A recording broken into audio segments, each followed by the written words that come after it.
Respectful ಆಗಿ ನೋಡ್ಕೊಂಡಿರೋದು ಅವರಿಗೆ ತುಂಬಾನೇ ಇಷ್ಟ.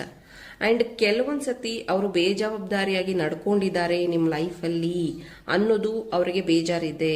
ನಾನು ಇಂಥ ವಿಷಯದಲ್ಲಿ ಈ ತರ ನಿರ್ಧಾರ ತಗೋಬಾರ್ದಿತ್ತು ಅನ್ನೋದಕ್ಕೆ ಅವರಿಗೆ ಬೇಜಾರಿದೆ.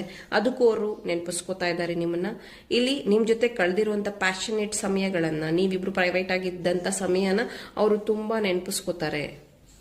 ಅಂಡ್ ಆ ಸಮಯ ಮತ್ತೆ ಬರೋದಿಲ್ವಾ, ಇದು ಬರೀ ಡ್ರೀಮಾ ಅನ್ನೋದ್ರ ಬಗ್ಗೆನೂ ಅವರು ನೆನಪಿಸ್ಕೋತಾ ಇದ್ದಾರೆ.